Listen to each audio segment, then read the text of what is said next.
thoroughly conscious ignorance, is the prelude to every real advance in science. The vast interplanetary and interstellar regions will no longer be regarded as waste places in the universe, which the Creator has not seen fit to fill with the symbols of the manifold order of His kingdom. We shall find them to be already full of this wonderful medium, so full that no human power can remove it from the smallest portion of space, or produce the slightest flaw in its infinite continuity. A molecule of hydrogen, whether in Sirius or in Arcturus, executes its vibrations in precisely the same time. Each molecule therefore throughout the universe bears impressed upon it the stamp of a metric system, as distinctly as does the meter of the archives at Paris, or the double royal cubit of the Temple of Karnak. No theory of evolution can be formed to account for the similarity of molecules, for evolution necessarily implies continuous change, and the molecule is incapable of growth or decay, of generation or destruction. We are therefore unable to ascribe either the existence of the molecules or the identity of their properties to any of the causes, which we call natural. It is a good thing to have two ways of looking at a subject, and to admit that there are two ways of looking at it. It is of great advantage to the student of any subject to read the original memoirs on that subject, for science is always most completely assimilated when it is in the nascent state. By the study of Boltzmann, I have been unable to understand him. He could not understand me on account of my shortness, and his length was and is an equal stumbling block to me. Statistical laws are not necessarily used as a result of our ignorance. Statistical laws can reflect how things really are. There are matters that can only be treated statistically.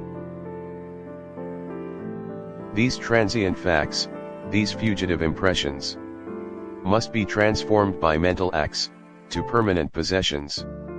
Then summon up your grasp of mind, your fancy scientific, till sights and sounds with thought combined become of truth prolific.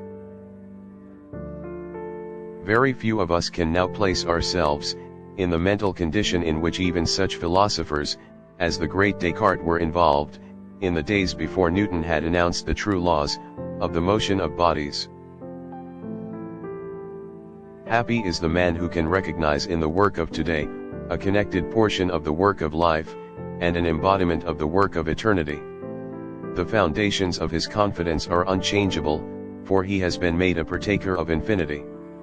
He strenuously works out his daily enterprises, because the present is given him for a possession.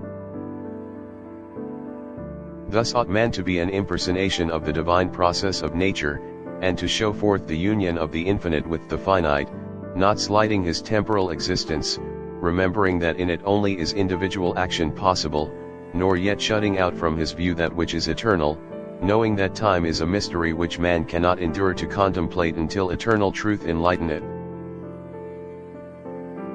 Almighty God, who hast created man in thine own image, and made him a living soul that he might seek after thee, and have dominion over thy creatures, teach us to study the works of thy hands, that we may subdue the earth to our use, and strengthen the reason for thy service.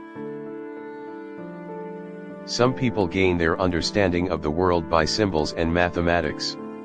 Others gain their understanding by pure geometry and space. There are some others that find an acceleration in the muscular effort that is brought to them in understanding, in feeling the force of objects moving through the world. What they want are words of power that stir their souls like the memory of childhood. For the sake of persons of these different types, whether they want the paleness and tenuity of mathematical symbolism, or they want the robust aspects of this muscular engagement, we should present all of these ways.